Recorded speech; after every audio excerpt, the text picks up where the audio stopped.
My name is Robert Ding. I'm Executive Director and founder of the American Patriot Alliance, which is an organization that was founded to ensure state compliance with the Military Overseas Voter Empowerment Act that required states to have available for our military members stationed overseas a presidential ballot within 45 days of an election. Unfortunately, the Obama administration has seen that maybe it's not so beneficial for military members to vote, since about 70% of them will vote conservative.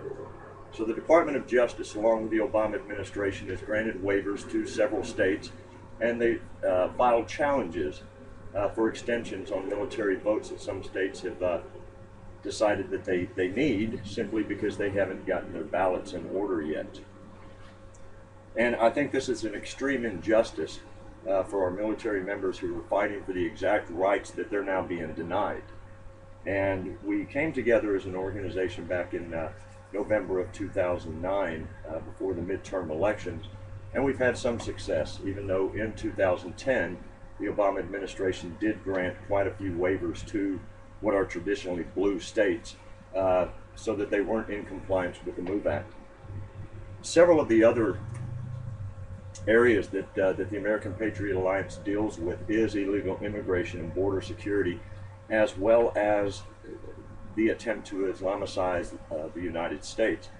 Most recently, on September 11th, just about a week ago, on a day that is traditionally one of the greatest days of remembrance in this country for the events that occurred in September 11, 2001, forces associated with Al-Qaeda and the Taliban attacked our embassy in Egypt and our consulate in Libya, killing our U.S. ambassador to Libya, 2 former active duty Navy SEALs, and another embassy employee. Since that time, there have been over a dozen attacks and protests at U.S. embassies and consulates and military installations around the world, particularly in the Middle East and the Muslim countries. Unfortunately, yesterday there was a breach at Camp Leatherneck in Afghanistan, which claimed the lives of 2 U.S. Marines, wounded quite a few others, and did considerable damage with RPGs on buildings and aircraft. And last night, there were 4 more U.S. servicemen that were killed in yet another blue-on-green incident, in which Afghan security forces that our troops were training in U.S. uniforms attacked and killed several of our service members. The Obama administration's response to all of this is to blame it on a YouTube video. A YouTube video that the Muslims say denigrates and essentially defames their prophet Muhammad. This is a piss poor excuse for committing riots, protests, and murders.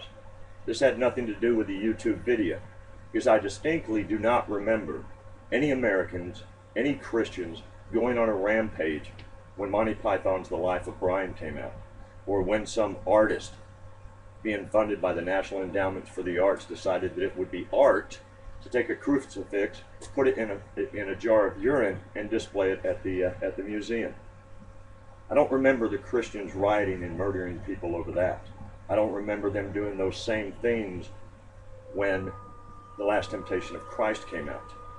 I don't remember us rioting every time that Barack Obama decides to criticize Christianity, when he forces Christianity to give up their principles, their beliefs, their core doctrine, and pay for abortions or birth control.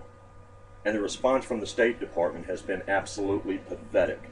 There has been a complete breakdown in leadership. We are right now, for the first time in 236 years, a country without a president. Rather than dealing with intelligence briefings, rather than meeting with the Job Council, rather than taking care of American interests and national security overseas, protecting U.S. citizens and our troops, Barack Hussein Obama, a Muslim himself, who is cozied up in bed, along with Hillary Clinton, with the Muslim Brotherhood in Egypt, Libya, Tunisia, Yemen, keep going with those list of countries. He decided it was better to go to a fundraiser and a campaign speech in Las Vegas and go rub elbows with Beyonce and Jay-Z in New York City. This, folks, is absolute treason. The American Patriot Alliance would like today to call on Barack Hussein Obama and Hillary Clinton to resign their respective positions, and I call on Congress to immediately begin impeachment proceedings against the two.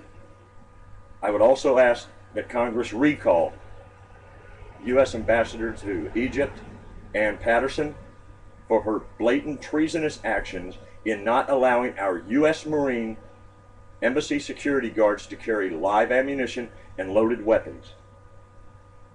Folks, I don't know what's going on in this country, but it is up to you, it's up to me, it's up to our children to ensure that we maintain the fundamental principles that this country was founded on, which is freedom of speech, religion, expression, protest.